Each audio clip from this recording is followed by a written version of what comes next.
मित्रों, तो आज फिर से मैं अपने ट्यूटोरियल में उपस्थित हुआ हूँ। वर्ग 10 चैप्टर 1 हिंदी श्रम विभाजन और जाति प्रथा चैप्टर का प्रश्न और उत्तर लेकर।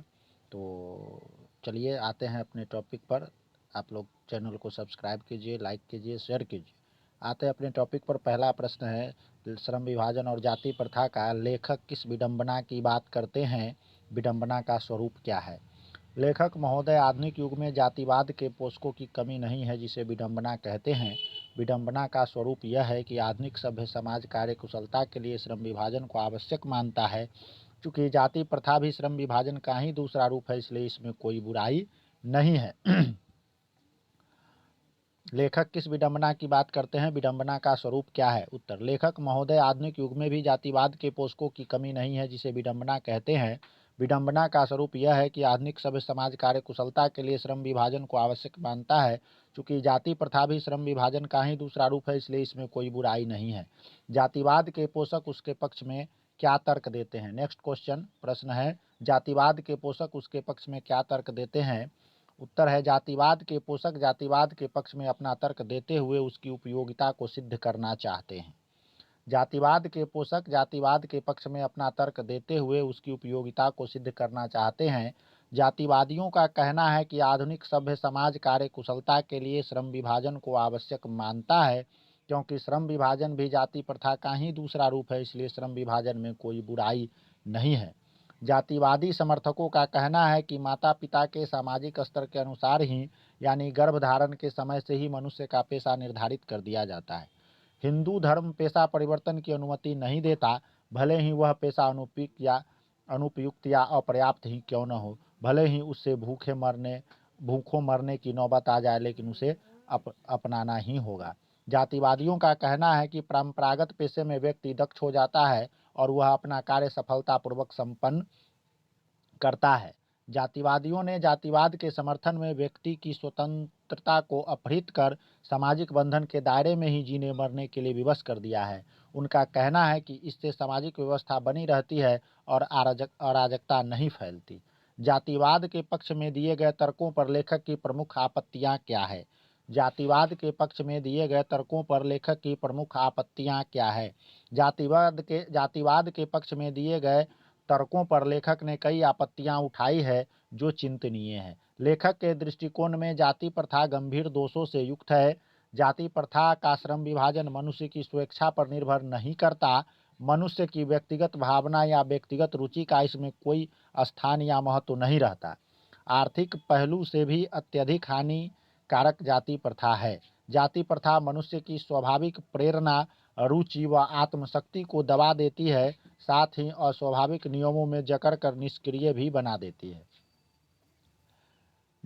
प्रश्न 4, जाति भारतीय समाज में श्रम विभाजन का स्वाभाविक रूप क्यों नहीं कही जा सकती? जाति भारतीय समाज में श्रम विभाजन का स्वाभाविक रूप क्यों नहीं कही जा सकती? भारतीय समाज में जाति श्रम विभाजन का स्वाभाविक रूप नहीं कही जा सकती है। श्रम के नाम पर श्रमिकों का विभाजन है। श्रमिकों के बच्चे को अनिच्छा से अपने बपौती काम करना पड़ता है, जो आधुनिक समाज के लिए स्वाभाविक रूप नहीं है। जाति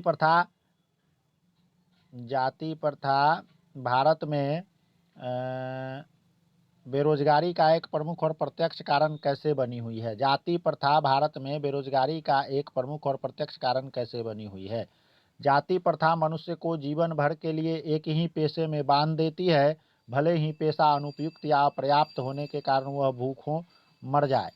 आधुनिक युग में उद्योग धंधों की प्रक्रिया तथा तकनीक में निरंतर विकास और अकस्मात परिवर्तन होने के कारण मनुष्य को पेशा बदलने की आवश्यकता पड़ सकती है, किंतु भारतीय हिंदू धर्म की जाति प्रथा तथा व्यक्ति को पारंगत होने के बावजूद ऐसा पेशा चुनने की अनुमति नहीं देती है जो उसका पैतृक पेशा न हो। इस प्रकार पेशा परिवर्तन की अनुमति न देकर जाति प्रथा भारतीय समाज में बेरोजगारी का एक प्रमुख और प्रत्यक्ष कारण बनी हुई है।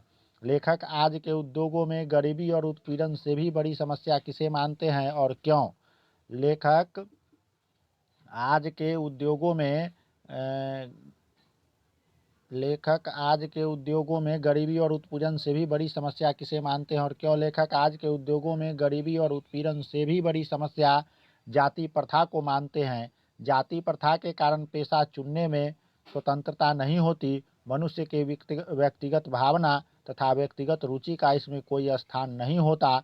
मजबूरी बस जहाँ काम करने वालों का न दिल लगता हो न दिमाग, कोई कुशलता कैसे प्राप्त की जा सकती है? अतः यह निर्विवाद रूप से सिद्ध हो जाता है कि आर्थिक पहलू से भी जाति प्रथा हानिकारक प्रथा है। लेखक ने पाठ में किन प्रमुख पहलुओं से जाति प्रथा को एक हानिकारक प्रथा के रूप में दिखाया है?